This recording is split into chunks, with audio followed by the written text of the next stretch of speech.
Hello everyone, this is Dr. Abdal. Welcome to my YouTube channel Learn with Dr. Abdal. So आज मैं Galgotia university का previous year का question paper solve करने जा रहा हूँ and it is of probability and statistics and for the midterm examination. So this is for the midterm examination and the duration for this paper is 90 minutes and marks will be of 50 marks. So it is of November 2023. So इसमें total जो है आपके इसमें total आपके 8 questions होते हैं, जिसमें से जो लास्ट क्वेश्चन होता है आपका क्वेश्चन नंबर 8, उसमें आपके पास चॉइस रहती है. ठीक है. सो पैटर्न कभी कभी चेंज होता रहता है, ऐसा नहीं है कि सेम पैटर्न पे ही बने, लेकिन 50 मार्क्स का ही रहेगा और 90 मिनट्स की ड्यूरेशन रहेगी. So one by one question solve करते हैं. सो फर्स्ट क्वेश्चन है state Bayes theorem of probability. So इसको सिंपली स्टेट करने के लिए आप लिख सकते हो late E1 E2 En be a partition of the sample space S. जब आपने इतना स्टेटमेंट लिख दिया ना, तो इसका मतलब है कि यहाँ पे जो मैं बता रहा हूँ, रफ में बता रहा हूँ, मतलब ये स्टेटमेंट का पार्ट नहीं है. मतलब कि ये हो गया कि ई आई इंटरसेक्शन ई जे जो है ना, वो हमेशा एम्प्टी होगा. मतलब वो सारे के सारे जब आई नॉट इक्वल टू जे होगा, मतलब ये सब के सब म्यूचुअली एक्सक्लूसिव इवेंट्स होंगे. मतलब आप इनमें से कोई से भी दो इवेंट उठा लो, वो हमेशा म्यूचुअली एक्सक्लूसिव होंगे. और नेक्स्ट होगा इनका यूनियन जो होगा E1 E2 और En का जो यूनियन होगा वो हमेशा सैम्पल स्पेस S बनेगा. तो जब आपने एक वर्ड लिख देना पार्टीशन, तो उस पार्टीशन से ही ये क्लियर हो गया कि दोनों प्रॉपर्टी इसमें होल्ड कर रही हैं. और उसके बाद आप लिखोगे late A be any other event from S, मतलब वो भी सैम्पल स्पेस S से आ रहा है. Then probability of EI given A. अब EI यहाँ पे कुछ भी हो सकता है, E1 E2 En में से. उसकी प्रोबेबिलिटी होगी probability of EI into probability of A given EI. मतलब हमने इसको रिवर्स कर दिया और divide by probability of A. अब प्रोबेबिलिटी ऑफ A को आप टोटल प्रोबेबिलिटी के फॉर्म में से लिखोगे, टोटल प्रोबेबिलिटी. ओके, ये मैंने आपको बेस थ्योरम में सिखाया भी हुआ है, जब बेस थ्योरम की वीडियो बनाई थी, आप उसको जाके देख सकते हो प्लेलिस्ट में.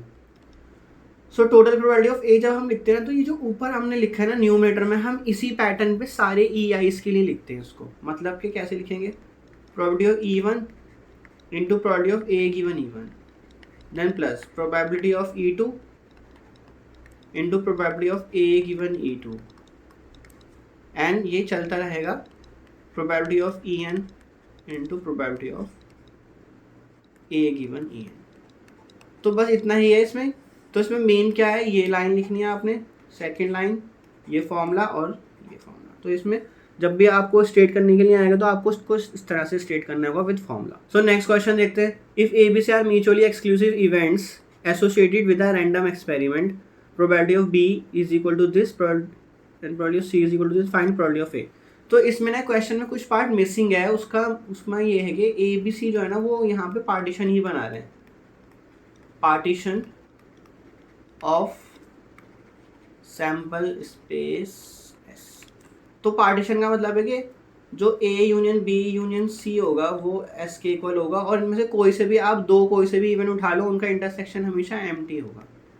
ठीक है, मतलब वो म्यूचुअली एक्सक्लूसिव है लिखा है, ABC are mutually exclusive event. तो आपस में कोई से भी दो उठा लो तो म्यूचुअली एक्सक्लूसिव होंगे, उनका इंटरसेक्शन हमेशा एम्प्टी होगा.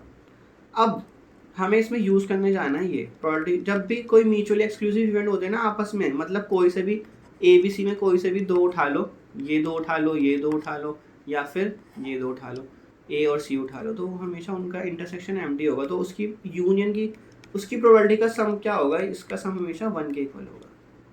ठीक है, मतलब ये प्रोबेबिलिटी ऑफ S के इक्वल होगा. S का मतलब श्योर इवेंट है, सैम्पल स्पेस का हमेशा प्रोबेबिलिटी 1 आती है. अब प्रोबेबिलिटी ऑफ A हमें निकालनी है, तो ये तो हमें नहीं पता. प्रोबेबिलिटी ऑफ B क्या दे रखा है, 0.6 into probability of A, and probability of C क्या दे रखा है आपको, 0.6 इंटू प्रोबेबिलिटी ऑफ A. तो ये 1 के इक्वल आ गया.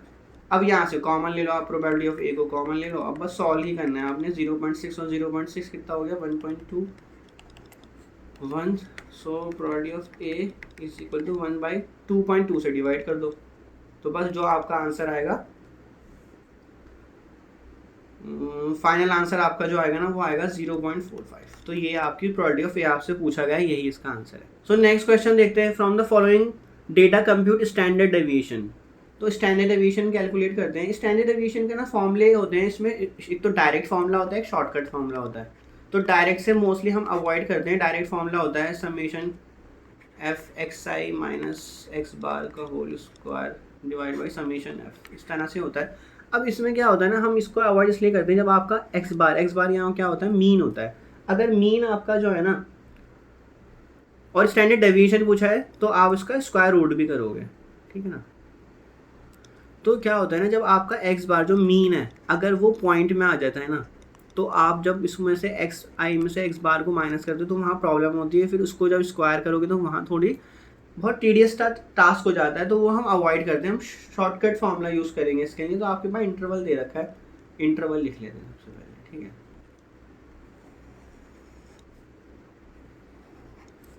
तो अगर आप ये देखोगे इंटरवल आपके यहाँ पे एक्सक्लूसिव है या इंक्लूसिव, तो ये आपके इंक्लूसिव इंटरवल होते हैं।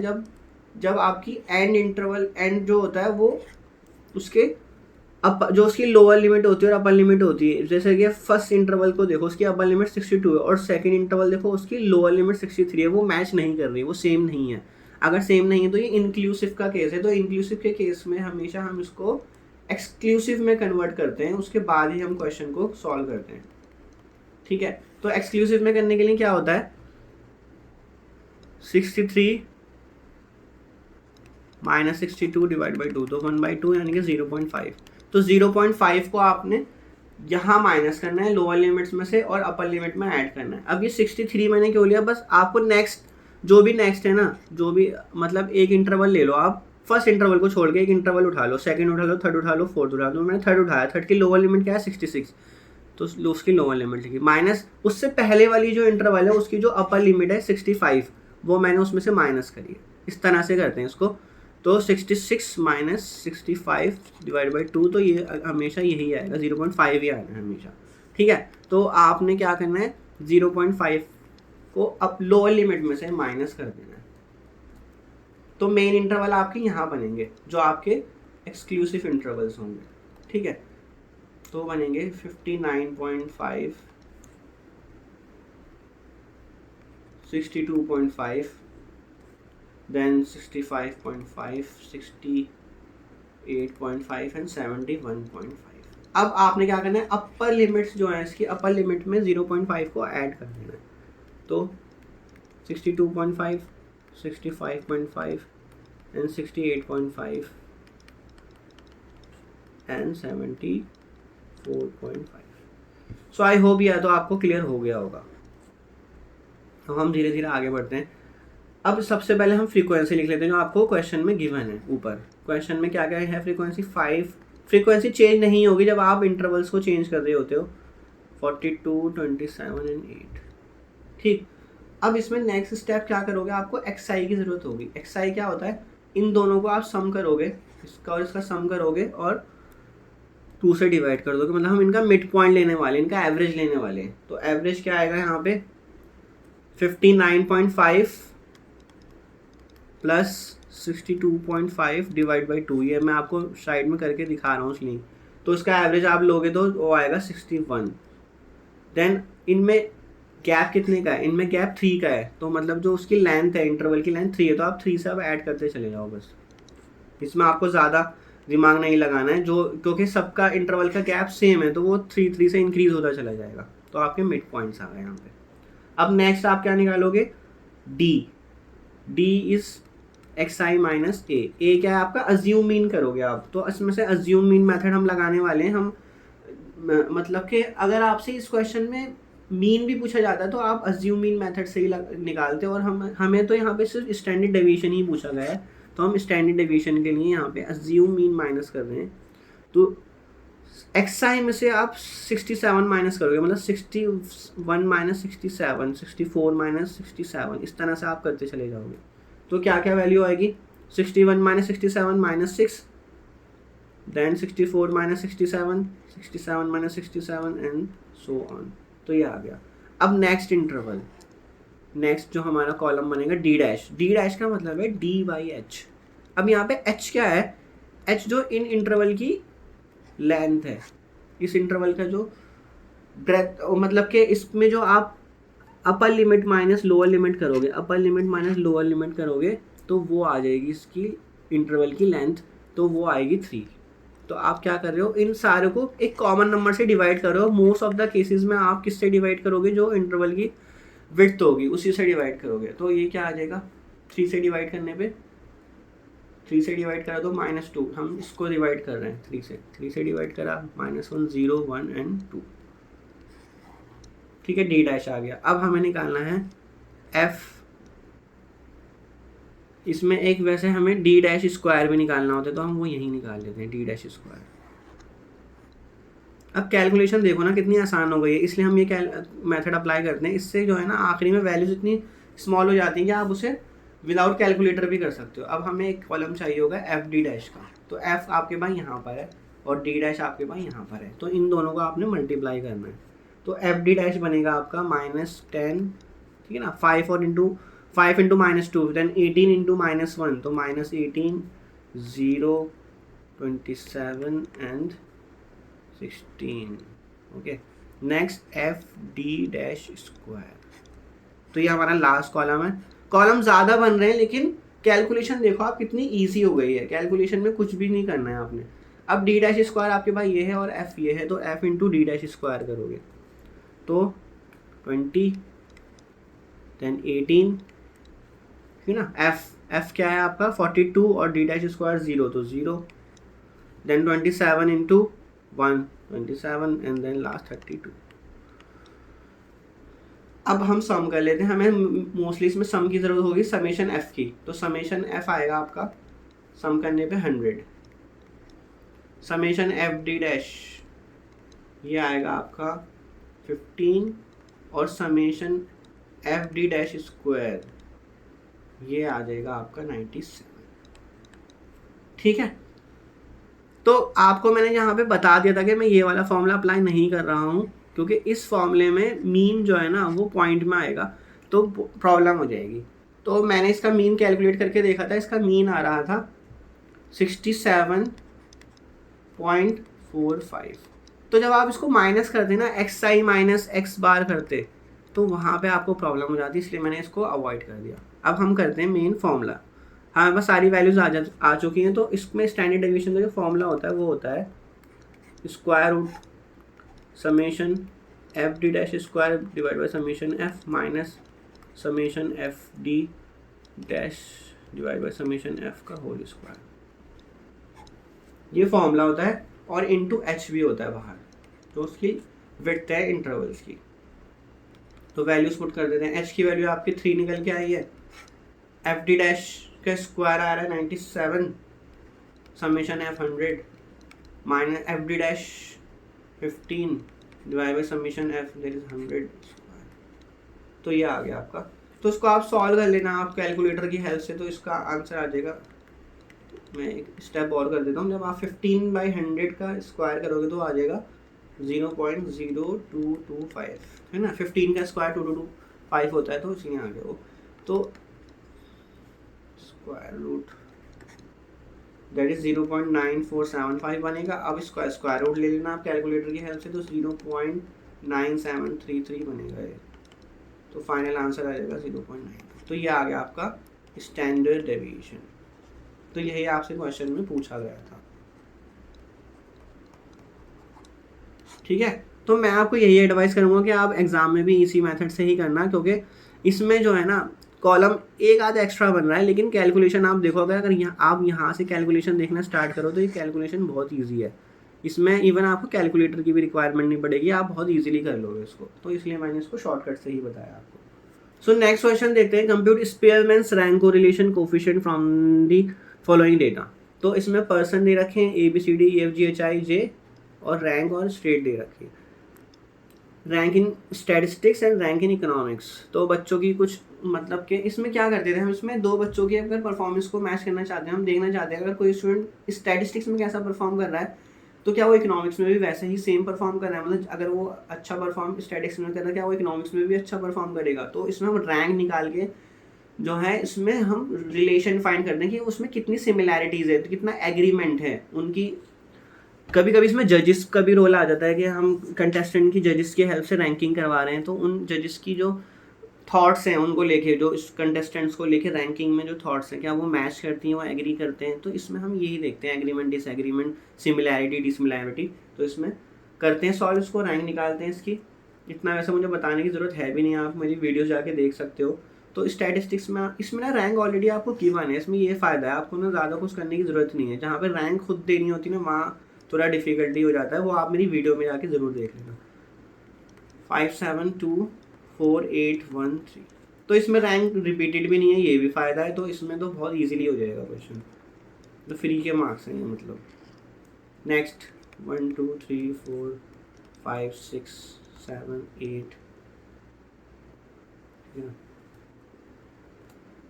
थोड़ा सामने लिखो 7 8 9 10। नेक्स्ट क्या करोगे इसमें, अब हमने दोनों की रैंक लिख ली है, अब हमें रैंक कोरिलेशन निकालना है। तो उसके लिए हम निकालते हैं डी। तो जो इसको आप रैंक मान लो, रैंक 1 रैंक 2, ठीक है। तो टी का मतलब होता है R1 माइनस R2। तो इन दोनों की रैंक को हमें माइनस करना है, तो क्या बनेगा वो 9 minus 1 10 minus 2 6 minus 3 and so on करते चले जाओ। 1 2 minus 4 minus 3 0 minus 8 and minus 7। अब आपको क्या करना है, डी स्क्वायर करना है। तो डी स्क्वायर क्या बनेगा आपका 64 64 9 1 4 16 9 0 64 एंड 49। तो समेशन कर लो इसका, समेशन डी स्क्वायर आपका आएगा 280। सो रैंक कोरिलेशन का फॉर्मूला क्या होता है, उसको आप रो से भी डिनोट करते हो, इसको रो बोलते हैं, या फिर आर से भी डिनोट करते हो। 1 minus 6 into summation D square by N into N square minus 1, ये होता है इसका फॉर्मूला। तो करते हैं इसको solve. 1 minus 6 into summation D square की वैल्यू 280 आ रही है, डिवाइड बाई एन। एन की वैल्यू आपकी यहाँ पे कितनी ऑब्जर्वेशन है, मतलब 1 2 3 4 5 6 7 8 9 10। तो 10 ऑब्जर्वेशन है, 10 इंटू 10 स्क्वायर माइनस 1। तो इसको आई थिंक आप सॉल्व कर सकते हो, ये मल्टीप्लाई होके आएगा 1680 डिवाइड बाई 990। तो कम्प्लीटली सॉल्व होके आ रहा है माइनस 0.6969। तो हमें पता है रैंक कोरिलेशन की जो वैल्यू होती है वो -1 और 1 के बीच लाई करती है। -1 का मतलब होता है कम्प्लीटली डिसएग्रीमेंट और 1 का मतलब होता है कम्प्लीटली एग्रीमेंट। अब ये -1 की तरफ जा रही है वैल्यू, जो आप ये वैल्यू देख रहे हो ना, ये -1 की तरफ जा रही है। तो मतलब पार्शियल डिसएग्रीमेंट बोल सकते हो या हाईली डिसएग्रीमेंट बोल सकते हो उन दोनों की रैंकिंग में। मतलब वो जैसा स्टैटिस्टिक्स में परफॉर्म कर रहे हैं वैसा इकोनॉमिक्स में परफॉर्म नहीं कर रहे हैं, मतलब कि उसमें बहुत ज़्यादा निगेशन की तरफ वैल्यू जा रही है ना, नेगेटिव -1 की तरफ। तो ऐसा नहीं है कि जैसा वो स्टैट्स में कर रहे हैं वैसा इकोनॉमिक्स में भी कर रहे हैं। बहुत अलग टाइप के स्टूडेंट्स हैं, उनके लिए मतलब एक सब्जेक्ट अच्छा है तो दूसरा सब्जेक्ट बुरा है उनके लिए, एक तरह से देखा जाए। ठीक है, आई होप ये क्वेश्चन आपको समझ आ गया होगा। सो नेक्स्ट क्वेश्चन करते हैं। नेक्स्ट क्वेश्चन में आपसे क्या पूछा जा रहा है, मॉड पूछा जा रहा है, और यहाँ पे आपको क्लास इंटरवल के लिए पूछा जा रहा है। तो क्लास इंटरवल के लिए करते हैं, इसको इंटरवल्स बना लेते हैं सबसे पहले। तो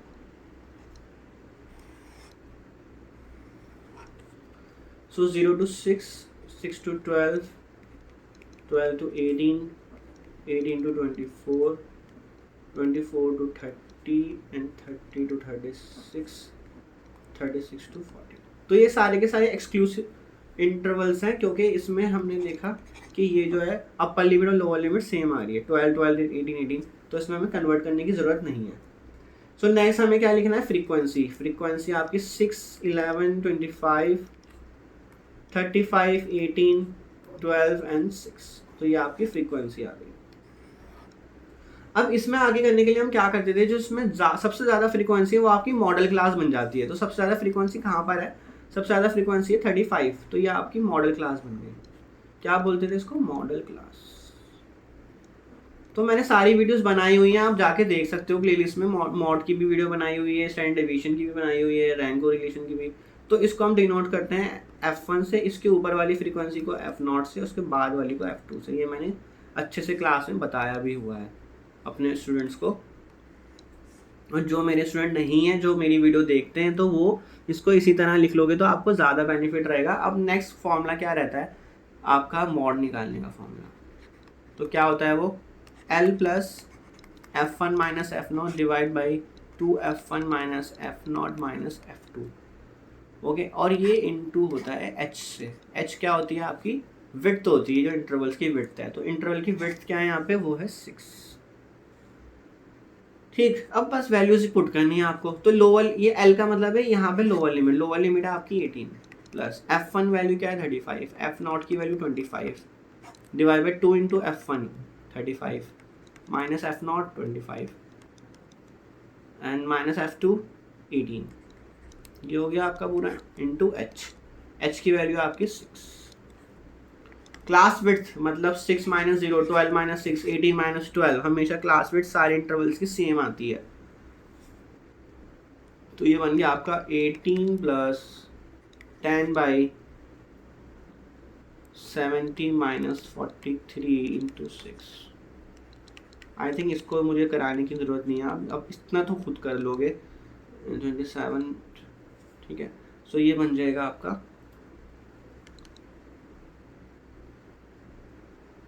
20.22। ओके, सॉल्व कर लेना कैलकुलेटर से, इजीली हो जाएगा आपका। तो मॉड निकालने के लिए सिंपल क्वेश्चन हो गया है।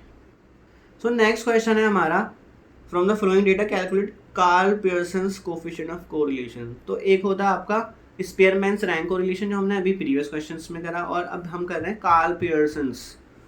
तो ये आपका कोफिशिएंट ऑफ कोरिलेशन का। तो इसमें आपको मैंने मेरी वीडियो में जाके देखना, मैंने इस पर 3 वीडियो बनाई हैं, ग्राफिकली भी बताया है और शॉर्टकट फॉर्मूले से भी बताया, डायरेक्ट फॉर्मूले से भी बताया। तो आपका जो डायरेक्ट फॉर्मूला होता है ना, वो होता है, इसमें मुझे पूरा लिखने की आई थिंक ज़रूरत नहीं है, आप मेरी वीडियो में देखना। वैसे तो आर की जो वैल्यू होती है वो ये होती है, covariance of X Y divide by standard deviation of X into standard deviation of Y. फिर जब आप कोवेरियंस और इसकी वैल्यू पुट कर देते हो ना, तो ये फॉर्मूला बन जाता है आपका n into summation x Y minus summation X summation Y divided by, अब यहाँ आता है स्क्वायर रूट, क्योंकि हम स्टैंडर्ड डेविएशन की बात कर रहे हैं। मैंने डायरेक्ट लिख रहा हूँ, आपको मैंने इसकी डेरिवेशन सिखाई हुई है, तो आप उसकी डेरिवेशन जाके देख लेना मेरी वीडियो में। माइनस समीशन एक्स का होल स्क्वायर, ये एक्स के लिए करा हमने, अब सिमिलरली वाई के लिए करेंगे, और ये पूरा स्क्वायर रूट है, कभी आप स्क्वायर रूट आधे पे लगाओ, N into summation Y square minus summation Y whole square. ठीक है, अब ये ना डायरेक्ट फॉर्मूला है आपका, इसको डायरेक्ट फॉर्मूले को अप्लाई इसलिए भी नहीं करते हैं, कभी कभी एक्स की वैल्यू बड़ी हो जाती है तो वहाँ पे कैलकुलेशन में बहुत टफ हो जाता है, तो हम कभी कभी शॉर्टकट मेथड भी अप्लाई करते हैं। वैसे तो मैं ज़्यादातर अपने बच्चों को शॉर्टकट मेथड ही बताता हूँ, तो मैं आपको भी, जो मेरे स्टूडेंट नहीं है उनके लिए भी बता रहा हूँ ये। तो आप क्या करो, यहाँ पे हम इसको यू वी में कन्वर्ट कर देते हैं, सेम जहाँ पे एक्स है वहाँ यू आ जाएगा और जहाँ वाई है वहाँ वी आ जाएगा। अब यू वी क्या है वो भी बता देता हूँ आपको, n into summation u square minus summation u का होल स्क्वायर, ठीक है, स्क्वायर रूट पूरा है, then n into summation v square minus summation v का होल स्क्वायर। ठीक है, तो जब भी आप क्वेश्चन करो ना, तो यू को ऐसे बनाया करो, वी को ऐसे बना दिया करो, ताकि थोड़ी सी ना उसमें डिफरेंस कर सको। अब यू क्या है, यू होता है एक्स माइनस ए, मतलब हम उसमें से अज्यूमिंग माइनस कर देते हैं एक्स में से, और उसको यू बना लेते हैं, उसको यू डिफाइन करते हैं। वी क्या होता है, जो वाई में से हम अज्यूमिन को माइनस करते हैं, अज्यूमिन यहाँ पे बी है, और यहाँ पे एक्स का अज्यूमिन ए था, वाई का अज्यूमिन बी है, तो वाई माइनस बी का एक कॉलम बनाते हैं, उसको हम वी लिख देते हैं। ठीक है, अब मैं आपको क्या कहना चाह रहा हूँ, मैं आपको दोनों से ही करा देता हूँ चलो ये क्वेश्चन, ताकि आपको दोनों से क्लियरिटी हो जाए कि कहाँ कैलकुलेशन में टफ हो जाता है, कहाँ आसान रहता है। तो आपको क्या करना है इसमें, सबसे पहले तो एक्स और वाई जो आपको वैल्यू दे रखी है वो लिख लेनी है, ये तो हर जगह आपको करना ही है, 1 3 5 7 8 10। अब वाई आपका 8 12 15 17 18 एंड 20। ओके, अब नेक्स्ट क्या करते हैं इसमें, नेक्स्ट जो है हम करेंगे, सबसे पहले आप फॉर्मूले में देखो क्या क्या चाहिए आपको, x इंटू वाई चाहिए, तो x इंटू वाई करा। ठीक है, अब x इंटू वाई की वैल्यू क्या क्या आ रही है, मल्टीप्लाई करना है, जैसा आपने 12 इंटू 3 देन 75 119, टेबल्स आपको याद ही होंगी, 18 तक 20 तक तो याद रखना ही करो टेबल्स को, फ़ायदा रहता है थोड़ा। तो एक्स स्क्वायर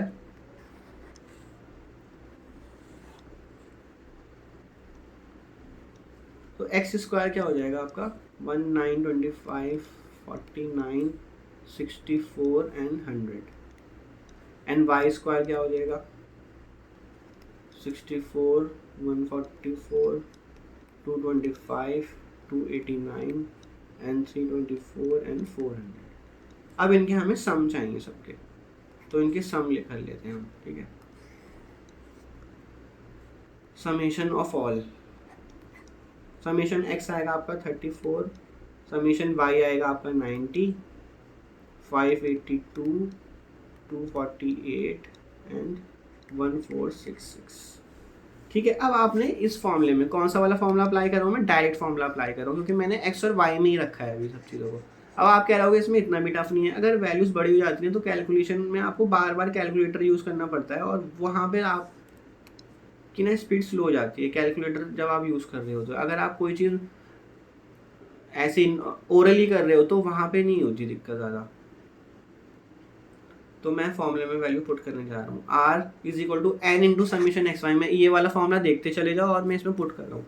एन का मतलब टोटल नंबर ऑफ ऑब्जर्वेशन 1 2 3 4 5 6, तो 6 into summation x y. Summation x y क्या है 582 minus summation x that is 34, ये रहा समीशन वाई विच इज 90, ठीक है, डिवाइडेड बाई। अब डिवाइड में देखो न्यूमरेटर में क्या है, एक तो x की टर्म में एक y की टर्म में, तो n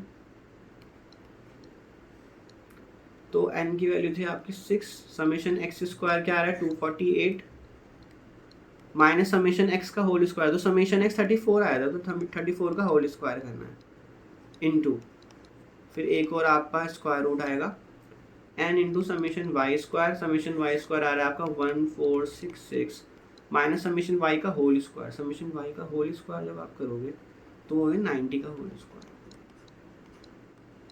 ठीक है। तो इसको आप सॉल्व करना, न्यूमरेटर आएगा आपका 432 और एक स्क्वायर रूट में आएगा आपका 332 और सेकंड स्क्वायर रूट में आएगा आपका 576। तो 432 डिवाइड बाई 332 का स्क्वायर रूट ले लिया मैंने 18.32 और 576 का डायरेक्टली 24 होता है स्क्वायर रूट। तो इसको सॉल्व करोगे तो इसकी वैल्यू आएगी 0.98। तो ये आ गया कोफिशिएंट ऑफ कोरिलेशन। अब इसी को आप शॉर्टकट से भी करना सीख लेते हैं, ठीक है ना। आपको मैं बता देता हूँ ताकि आपको एग्जाम में अगर आप, मैं तो हमेशा चाहता हूँ बच्चे शॉर्टकट से ही करें, क्योंकि शॉर्टकट में ना कैलकुलेशन आसान हो जाती है और उसमें ना गलती होने के चांसेस भी कम रहते हैं। जैसे मैंने आपको अभी स्टैंडर्ड डेविएशन भी शॉर्टकट से बताया था,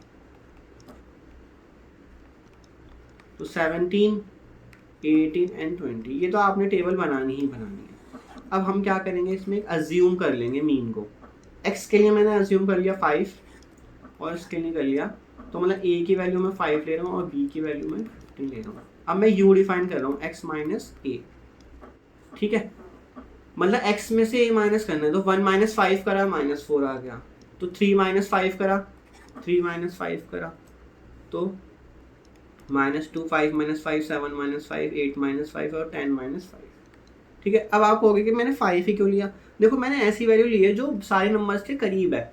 अगर मैं 7 वैल्यू ले लेता तो 7 वैल्यू जो है ना वो 1 से थोड़ी दूर हो जाती, तो 6 आता। तो मैं देखो मेरी जो यहाँ पे वैल्यू आई है ना वो सारी 5 और उससे लेस ही रही हैं, 4 2 3 5 इतनी आ रही है। अगर मैं और छोटी 3 ले लेता तो जब मैं 10 में से 3 माइनस करता तो 7 आ जाता। तो मुझे इतनी वैल्यू लेनी है कि जो उसके आसपास ही रहे, नंबर्स के आसपास ही रहे, ठीक है। अब मैं v डिफाइन कर रहा हूँ y माइनस बी, बी मैंने 15 लिया, 15 अगेन मैंने जानबूझ के लिया ऐसा क्योंकि जो 8 12 17 18 20 के करीब है। अगर मैं 12 ले लेता तो 12 और 20 का डिफरेंस 8 आ जाता, लेकिन अगर मैं ये माइनस करूँ, आपको माइनस करके दिखाऊँ, 8 माइनस 15, तो 8 माइनस 15 आपका कहाँ तक जाएगा -7।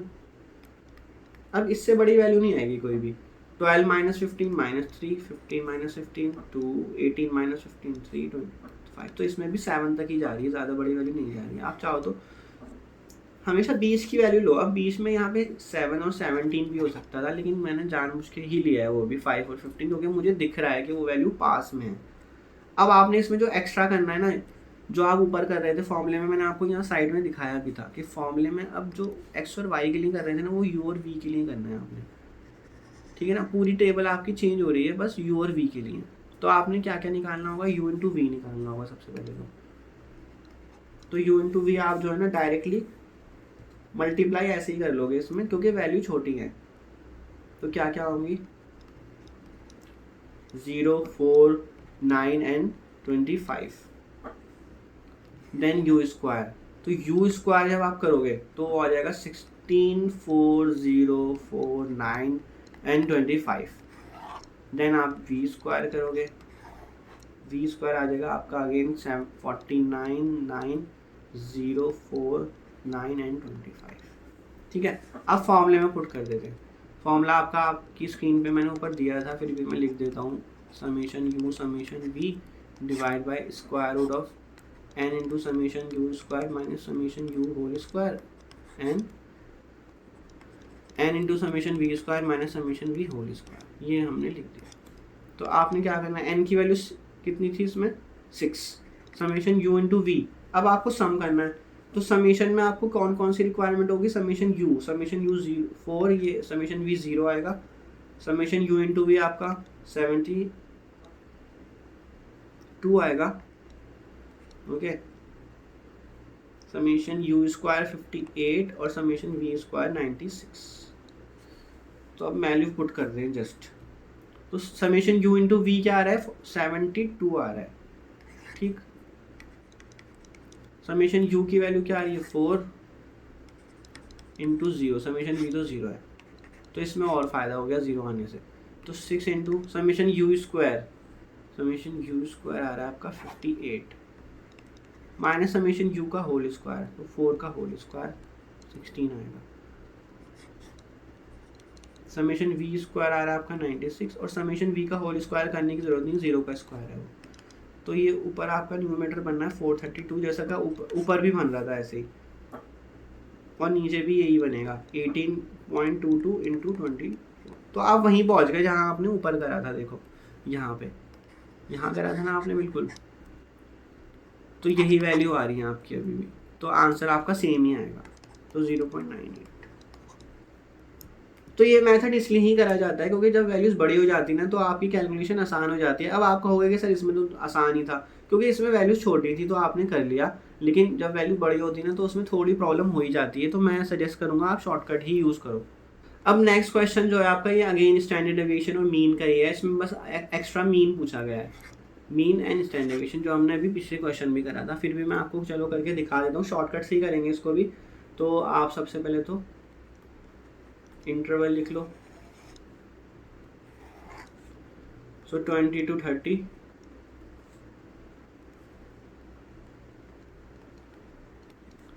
30 to 40, 40 to 50, 50 to 60, 60 to 70 and 70 to 80, 80 to 90। तो स्टैटिस्टिक्स में ना आपको प्रैक्टिस की बहुत ज़्यादा ज़रूरत होती है इसको, कि इसमें टेबल्स बनाना, मल्टीप्लाई करना, सम करना, फॉर्मूले में फिट करना, इसमें ना बहुत ज़्यादा प्रैक्टिस चाहिए। इसमें गलतियाँ हो जाती हैं मल्टीप्लाई करते हुए ना, कभी कभी कोई और से वैल्यू उठा लेते हैं हम, कॉलम हमारे सामने ही होता है लेकिन हम वैल्यू कोई और से कॉलम से देख के मल्टीप्लाई कर देते हैं बराबर वाले कॉलम से। तो ये मैंने अभी सिर्फ इंटरवल और फ्रीक्वेंसी रखी है, ये तो आपको हर क्वेश्चन में करना ही पड़ता है। अब आप क्या करोगे, हम इसे शॉर्टकट से ही करेंगे। शॉर्टकट का फॉर्मूला आपको पता है स्टैंडर्ड डेविएशन का क्या होता है, तो इसमें ये सब चीज़ें निकालनी होती है, summation F D dash square divide by summation F minus summation F D dash divide by summation F का होल स्क्वायर, और इसको हम फिर बाहर एच से मल्टीप्लाई भी कर देते हैं, उसकी विड्थ होती है। तो हम सबसे पहले एक्सआई लेंगे। एक्सआई क्या होता है, मिड पॉइंट्स होते हैं, तो मिड पॉइंट इनके। अब ये एक्सक्लूसिव के केस है तो हमने इसको कन्वर्ट नहीं करा, वो पिछले वाला क्वेश्चन में इंक्लूसिव का केस था तो कन्वर्ट करना पड़ा था, तो ये एक्सक्लूसिव का केस है, डायरेक्ट होगा। तो 20 + 30/2, 20 + 30 इज 50, 50/2 इज 25। तो हम मिड पॉइंट ले रहे हैं, मिड पॉइंट आपको दिख भी रहा है क्या आएगा। अब इसमें 10 10 ऐड करते चले जाओ, क्योंकि 10 का गैप है तो यही आएगा सब में, ठीक है 85। अब आपने क्या करना है, इसमें से एक अज्यूम मीन कर लेना, तो अज्यूम मीन मैंने 55 कर लिया, तो xi माइनस a निकालोगे आप, उसको नाम दे दें हमने d का। तो 25 माइनस 55 माइनस 30, 35 माइनस 55, अब 10 के गैप से बस इंक्रीज करते चले जाओ, -10, 0, 10, 20, 30, क्योंकि जो गैप है ना, जो डिफरेंस है वो सब में सेम है, 10 10 का है, तो इसलिए वो बढ़ता चला जाएगा। अब डी निकाले तो डी डैश का मतलब होता है डी बाई एच, और एच क्या है यहाँ पे, जो इनका डिफरेंस है, इंटरवल की विड्थ है, इंटरवल की विड्थ क्या है, वो है 10, तो हम 10 से डिवाइड कर रहे हैं अब।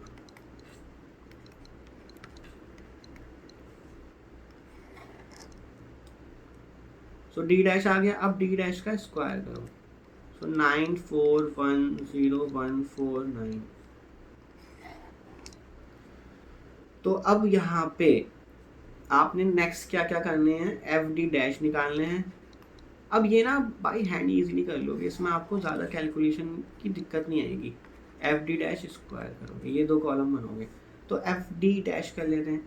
मतलब एफ क्या है आपका, यहाँ पे दे रखा है, सबसे पीछे दे रखा है, और डी डैश क्या निकाला आपने, ये निकाला है। इन दोनों को मल्टीप्लाई करोगे आप कॉलम्स को, तो करते हैं एफ डी डैश, तो ये आ जाएगा 3 इंटू -3, देन 61 इंटू -2, तो हो जाएगा -122, देन 132 इंटू -1 -132, ठीक है, फटाफट कर लेते हैं, 0 140 एंड 102, लास्ट आपका 2 इंटू 3।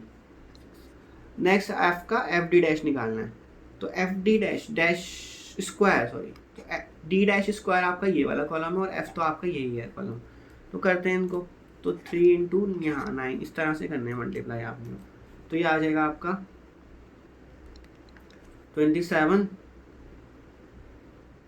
देन 244, 132, 0, 140, 204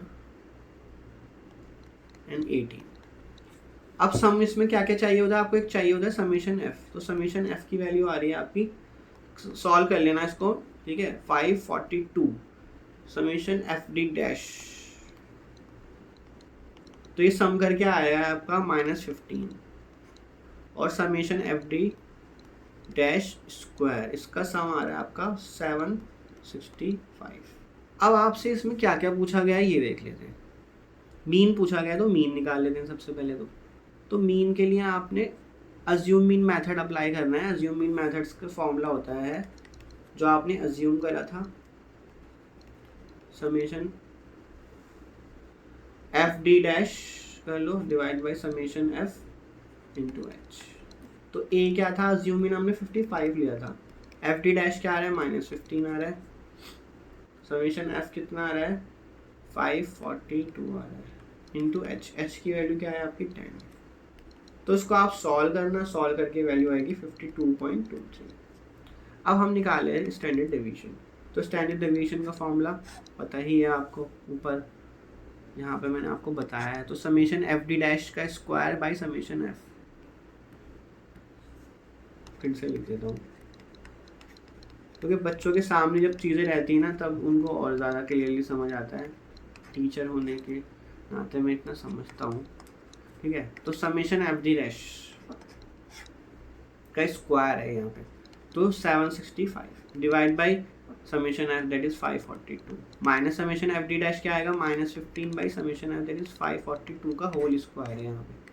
तो यहाँ भूल मत जाना, यहाँ स्क्वायर है तो दोनों का स्क्वायर होगा, स्क्वायर करके डिवाइड कर लेना या डिवाइड करके स्क्वायर कर लेना, कुछ तो करना लेकिन स्क्वायर ज़रूर कर लेना। तो एच आ गया आपका 10, तो यह आ गया square root 1.411 minus 0.415, square root है वो बाहर है, 10 स्क्वायर रूट से बाहर है। बच्चे हमेशा यहाँ गलतियाँ भी कर देते हैं, वो 10 को अंदर ले जाते हैं, बहुत बड़ी बड़ी मिस्टेक करते हैं, देखते भी नहीं है कि हम कर क्या रहे हैं। तो ये स्क्वायर रूट आ जाएगा ये इंटू 10, तो इसका आंसर आ गया आपका 11.87, ठीक है। तो अब आप यहाँ पे देखना, हमने डायरेक्ट फॉर्म में जो होता था ना स्टैंडर्ड डेविएशन का, वो होता था ये summation F X I minus X bar का square divide by summation F.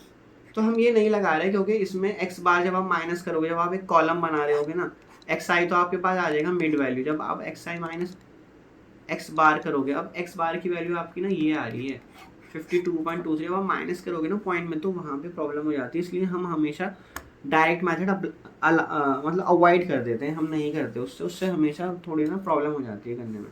अब देख लेते हैं हम क्वेश्चन नंबर 8, ये आपका लास्ट क्वेश्चन होता है, उसके सबसे हाईएस्ट मार्क्स होते हैं और ये आपका प्रोबेबिलिटी पे बेस्ड। तो अ die a dice tossed twice and sum of the number appearing is noted to be 8। ठीक है, मतलब दो एक बार उछाला गया, फिर दूसरी बार उछाला गया, उनके ऊपर जो नंबर आ रहे हैं उनको नोट किया गया, उनका सम किया गया उनके नंबर का। ठीक है, इस तरह से ये बोल रहा है और वो नोट किया गया है वो 8 है। तो ये आपको इन्फॉर्मेशन ना गिवन है, तो गिवन को हम जी से डिनोट कर लेते हैं। जी एक इवेंट है, number appearing is noted to be 8।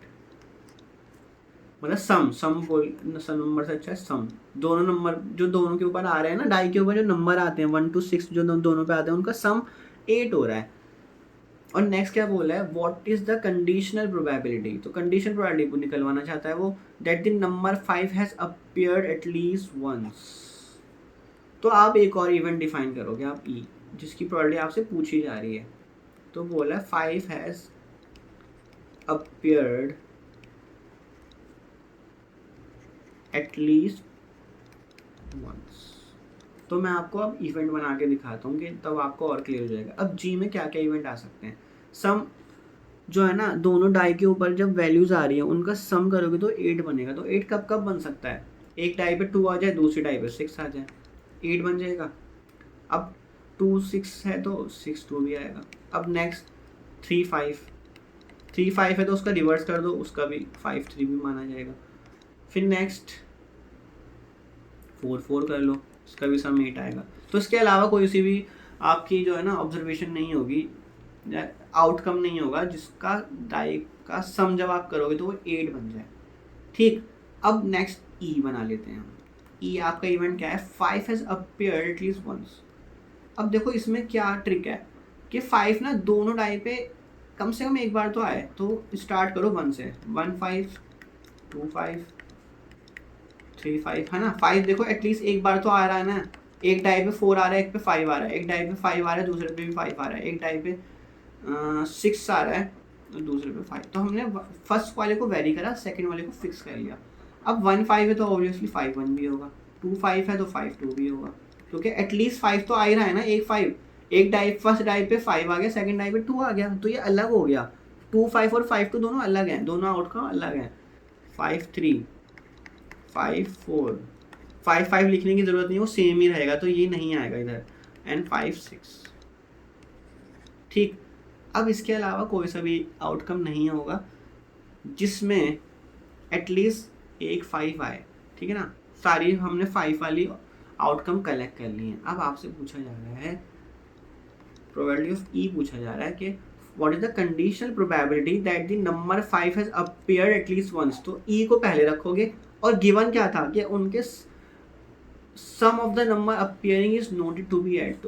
तो उनके जो ऊपर जो नंबर्स आ रहे हैं उनका सम नोट किया गया वो 8 है, तो गिवन है आपको जी। इस तरह से बनेगा ये। यहाँ पे अगर आपने इतना भी कर लिया आपका क्वेश्चन वहीं सॉल्व हो गया कि ई की प्रोबेबिलिटी पूछी जा रही है और उसको बताया जा रहा था कि जो ऊपर नंबर आ रहे हैं उनका सम 8 है, तो वो हमने गिवन में रखा। तो प्रोबेबिलिटी ऑफ ई गिवन जी निकालनी हो, कंडीशन प्रोबेबिलिटी की वीडियो मैं बना चुका हूँ, वहाँ जाके देखना। तो उसका फॉर्मूला बनता है ये intersection G divide by probability of G. अब इसको और अच्छे से निकाल के दिखा देता हूँ मैं आपको, तो आपको और ज़्यादा क्लियर हो जाएगा। अब इंटरसेक्शन जी करते हैं आप। इंटरसेक्शन जी में क्या क्या आएंगे, देखो इनमें कॉमन क्या क्या है। तो कॉमन वही होगा जिसमें 5 होगा, तो एक तो 3 5 होगा, एक 5 3 होगा। क्या इसके अलावा कोई और होगा, क्योंकि ई में क्या है, ई में ऐसे इवेंट हैं, ऐसे आउटकम्स हैं जिसमें 5 आना ही चाहिए। तो यहाँ पे 2 6 6 2 और 4 4 आपको नहीं लेना है, क्योंकि उसमें 5 नहीं आ रहा। इंटरसेक्शन में कॉमन देखे जाते हैं, तो कॉमन आप देख लो 3 5 ये आ रहा और 5 3 ये आ रहा। ठीक है, दोनों में इंटरसेक्शन में हमने इनको नोट कर लिया, 3 5 एंड 5 3। अब जब इसकी प्रोबेबिलिटी निकालोगे, प्रोबेबिलिटी ऑफ ई इंटरसेक्शन जी निकालोगे आप, तो क्या आएगी भाई, क्योंकि आपके फेवरेबल कितने बन रहे हैं भाई, फेवरेबल ई इंटरसेक्शन जी में कितने हैं, 2 है ओनली। और टोटल कितने होते हैं, जब 2 डाई फेंकते हो तो टोटल आउटकम कितने होते हैं, 36 होते हैं। तो आपने न्यूमरेटर की तो प्रोबेबिलिटी निकाल ली 2/36। अब जी की निकाल लेते हैं। जी में कितने हैं फेवरेबल, 1 1 2 3 4 5, टोटल 5 है बस। तो 5 फेवरेबल हैं, तो प्रोबेबिलिटी ऑफ जी निकालने के लिए 5/36 आएगा, टोटल से डिवाइड कर दिया तो फेवरेबल 5/36। तो आपका आंसर आ गया 2/5। सो आई होप ये आपको क्वेश्चन समझ आया होगा। अदरवाइज आप कंडीशनल प्रोबेबिलिटी पे वीडियो मैंने बना रखी है, उसमें जाके आप देखना, तो आपको और भी क्वेश्चन मिल जाएंगे वहाँ पे, आप उसको प्रैक्टिस कर लेना, अच्छे से समझ लेना। तो ये 8 क्वेश्चन आपका हो गया। इसमें एक चॉइस में भी होता है, वो भी कर लेते हैं। So find coefficient of correlation when lines of regressions are given to you. तो इसमें आपको लाइंस ऑफ रिग्रेशन दे दी गई हैं। तो फर्स्ट लाइन ऑफ रिग्रेशन है 2x - 9 - 6 करके लिख लेता हूँ मैं इसको, और नेक्स्ट है x - 2y। तो मैं कांस्टेंट को राइट हैंड साइड पे ले गया। अब मैंने आपको जो रिग्रेशन की वीडियो बनाई है ना मैंने, उसमें मैंने आपको बताया कि इससे डायरेक्टली आप कैसे कोफिशिएंट ऑफ कोरिलेशन निकाल सकते हो। तो उसमें जो हाईएस्ट कोफिशिएंट देखो, इसमें क्या है, इसमें हाईएस्ट कोफिशिएंट है 9। तो मैं 9 को एक साइड रखूँगा, बाकी मैं दूसरी साइड ले जाऊँगा। तो माइनस हटाओगे तो 2 6 + 6 बनेगा ये, है ना। अब y को तो आप लोग लेफ्ट साइड पे रखना, बाकी कांस्टेंट को इधर लेना। तो इसमें जो x का कोफिशिएंट होता है, इसको कंपेयर करो, y = ax + b, इससे कंपेयर करना है इसको। तो इसमें जो ये आ रहा है ना आपका 2/9 है आपका b/x, that is the regression coefficient बोलते हैं इसको, b/x। तो b/x आपका बन गया 2/9। अब आपके माइंड में क्वेश्चन आ रहा होगा कि सर हमने इसमें y को ही लेफ्ट साइड पे क्यों रखा, हम x को भी तो रख सकते थे। तो मैंने आपको बताया जिसमें हाईएस्ट कोफिशिएंट है ना, उसी को लेफ्ट साइड पे रखना है। हाईएस्ट कोफिशिएंट 9 है, तो हमने उसको लेफ्ट साइड पे रखा है। अब माइनस को भूल जाओ, माइनस तो हम बाद में मल्टीप्लाई करके हटा देंगे। माइनस को माइनस से मल्टीप्लाई करोगे तो प्लस हो जाएगा। तो 2 और 9 देखो बस, तो 2 और 9 में ये है। अब इधर आ जाओ। अब क्योंकि हमने यहाँ पे ऑब्वियसली y को कंसिडर कर लिया, तो ऑब्वियसली इस वाली इक्वेशन में हम x को लेफ्ट पे रखेंगे, बाकी राइट साइड पे ले जाएंगे। मैं आपको दूसरे मेथड से भी करके दिखा दूंगा, वहाँ से दिखा दूंगा कि गलत आएगा आंसर दूसरे मेथड से जब करोगे। तो x को लेफ्ट पे रखा, बाकी हम राइट साइड पे ले गए। तो इसमें तो कुछ डिवाइड करने की जरूरत नहीं, तो यहाँ पे 2 आ रहा है ना, इस ये हो जाएगा आपका bxy। इसको आपको कंपेयर करना है x = a-y + b' से। तो इसमें जो a' होता है वो बनता है bxy, और इसमें जो a होता है वो बनता है by(x). इससे कंपेयर कर लेना आप इसको। तो आपका bxy क्या आ गया निकल के, bxy आ गया आपका 2। तो जो कोफिशिएंट ऑफ कोरिलेशन होता है उसका फॉर्मूला होता है √of bxy × by(x). ठीक है, और दोनों के साइन देखे जाते हैं। तो आप देखो साइन क्या है, by(x) का साइन है पॉजिटिव, और भाई आपका bxy का भी साइन पॉजिटिव है। दोनों के साइन हमेशा सेम रहते हैं, तीनों के साइन सेम रहते हैं, तो r का साइन भी पॉजिटिव आएगा। अब बस मल्टीप्लाई करना है, 2/9 × 2, तो 4/9, तो दैट इज 2/3। ठीक, तो ये आपका कोफिशिएंट ऑफ कोरिलेशन। इतना सिंपल क्वेश्चन आपको 10 मार्क्स में दिया गया, आपकी तो लॉटरी निकल जाएगी। अगर आपको कॉन्सेप्ट आता है ये करना, तो आपके 2 मिनट में ही हो जाएगा ये क्वेश्चन। अब मैं आपको ना रिवर्स तरीके से करके दिखाता हूँ जहाँ पे गलत आएगा। आप सोच रहे होगे ना कि मैंने इसी में y को क्यों पहले रखा, यहाँ पे मैंने y को पहले क्यों रखा था। मैंने आपको बताया था लार्जेस्ट कोफिशिएंट देखो। आप कहोगे सर लार्जेस्ट कोफिशिएंट इसमें 2 है, तो मैं 2 को रख लेता। यस, इसमें कन्फ्यूजन है, इस क्वेश्चन में कन्फ्यूजन क्रिएट करी गई है। वरना ज़्यादातर क्या होता है, 2 इक्वेशंस होती हैं जिसमें हमेशा एक में y का कोफिशिएंट बड़ा होता है, एक में x का कोफिशिएंट बड़ा है। लेकिन इन दोनों इक्वेशन में अगर आप देखोगे तो इसमें भी y का कोफिशिएंट बड़ा है, इसमें भी y का कोफिशिएंट बड़ा है, तो यहाँ पे गलती होने की चांसेस हैं। तो अब भाई क्वेश्चन की वैल्यू तो देखो कितनी है, 10 मार्क्स का क्वेश्चन है, तो आप उसको एक दूसरे वे में भी करके देख लो। तो हम क्या कर रहे हैं, 2x - 9 = -6 है। अगर आपको ऊपर वाला मेथड नहीं समझ आ रहा कि भाई कौन सी को पहले रखना है, कौन सी में x को लेफ्ट पे रखना है, कौन सी y, तो एक बार इसको 2x को मतलब लेफ्ट पे रख के जा रहा हूँ मैं। तो x साइन पॉजिटिव रहेगा, देखो इधर साइन पॉजिटिव रहेगा। अगर माइनस में होता तो मैं माइनस से मल्टीप्लाई कर लेता, तो 9/2y - 6। तो ये जो क्या बनेगा, ये देखो यहाँ पे x पहले है ना और y बाद में, x लेफ्ट पे y राइट में, तो ये बनेगा bxy। जो लेफ्ट पे x, जो राइट पे है y, तो इस तरह से याद रख लो उसको। तो आपका bxy आ गया आपका 9/2। अब दूसरी इक्वेशन क्या थी हमारी, थी x - 2y = -1 थी। ओह ठीक है, -1। अब हमने तो इधर तो x को लेफ्ट पे रख लिया ना, ऑब्वियसली अब सेकंड इक्वेशन में आपको y को लेफ्ट पे रखना पड़ेगा। तो इसको हम माइनस से मल्टीप्लाई कर लो, तो 2yx + 1, तो y की वैल्यू क्या बनेगी, 1/2x + 1/2। अब ये जो 1/2 आ रहा है ना आपका, 1/2 क्या बनेगा, क्योंकि y पहले यहाँ पे लेफ्ट साइड पर है, तो by(x) बनेगा। सो by(x) की वैल्यू आपकी आ गई 1/2। तो आपका कोफिशिएंट ऑफ कोरिलेशन क्या बना, b x y into b y x, ये बनेगा। और सारे के साइन पॉजिटिव है तो पॉजिटिव ही रहेगा ये मैंने आपको रिग्रेशन जो एनालिसिस की वीडियो बनाई थी लाइन ऑफ रिग्रेशन की, उसमें सब कुछ बताया हुआ है, आप उसको अच्छे से देखना, आपको और बहुत सारी फॉर्मूला भी मिलेंगे उसमें, उसको देखोगे तो और ज़्यादा चीज़ें सीखोगे। ज़रूरी नहीं है एक ही पैटर्न पे क्वेश्चंस बने, तो क्वेश्चन कुछ भी बन सकते हैं। तो ये 9/4 बना, तो स्क्वायर रूट करा तो 3/2 बन गया। अब 3/2 की वैल्यू होती है आपकी भाई 1.5, ठीक। क्या कोफिशिएंट ऑफ कोरिलेशन की वैल्यू जो है वो 1.5 हो सकती है? उसकी तो वैल्यू -1 और 1 के बीच लाई करती है। तो यहाँ पे आ गया आपका कंट्राडिक्शन। तो ये हो गया चारों खाने चित्त, मतलब के जो आपने अज्यूम करा एक्स को इधर लेफ्ट लेके चले, आप इधर वाई लेके चले थे, वो गलत अज्यूम करा था। आपको जैसे मैंने ऊपर बताया था वैसे ही लेके चलना है। तो इसका शॉर्टकट यही है कि हमेशा बड़े कोफिशिएंट को लेफ्ट पे लेके चलना है। लेकिन यहाँ पे ऑब्वियसली डाउट था, लेकिन आप 10 मार्क्स के क्वेश्चन में 2 बार कर सकते हो ऐसी चीज़ें ना, तो कोई दिक्कत नहीं है। या तो शॉर्टकट अप्लाई कर लो, शॉर्टकट से आंसर अगर आपका आ रहा है तो सही आ रहा होगा। ऐसा नहीं कि आपने एक शॉर्टकट अप्लाई करा तो दूसरे वाले से भी आंसर सही आ जाएगा। ऐसा नहीं होगा कि आपने ये वाले मेथड से करा होता जो मैंने यहाँ पे कराया है, तो इससे भी वैल्यू कुछ छोटी वैल्यू आ जाती जो -1 और 1 के बीच लाई करी थी। मान लो ऐसी कुछ वैल्यू, ऐसे नहीं होगा। एक से वैल्यू इस इंटरवल के लाई करेगी, एक मेथड से करोगे सेकंड मेथड से इंटरवल के बाहर ही जाएगी, वो या तो राइट साइड चली जाएगी या लेफ्ट साइड चली जाएगी। सो आई होप आपको ये क्वेश्चन पेपर ना इजीली समझ आ गया होगा जो मैंने सॉल्व करा है स्टेप बाय स्टेप। अगर आपके पास और भी कोई क्वेश्चन पेपर है आप मुझे भेज सकते हो मेरी ईमेल आईडी पे, तो मैं उसको भी सॉल्व कर दूंगा। और बाकी मैंने पूरी प्लेलिस्ट ऑलमोस्ट बना दी है, उसमें आप एक एक वीडियो जाके देखो अच्छे से, तो आप और भी इजीली क्वेश्चन सॉल्व कर लोगे खुद से। शॉर्टकट मेथड क्या है, डायरेक्ट मेथड क्या है, line of regression, coefficient of correlation, rank correlation, इसमें कन्फ्यूजन हो जाती है बच्चों को भाई कि कौन सा कोरिलेशन पूछा जा रहा है। तो ये सब आप अच्छे से देखो प्लेलिस्ट को, तो आपको क्लियर हो जाएगा। तो थैंक यू सो मच, फिर मिलेंगे नेक्स्ट वीडियो में, तब तक आप प्रैक्टिस करते रहो।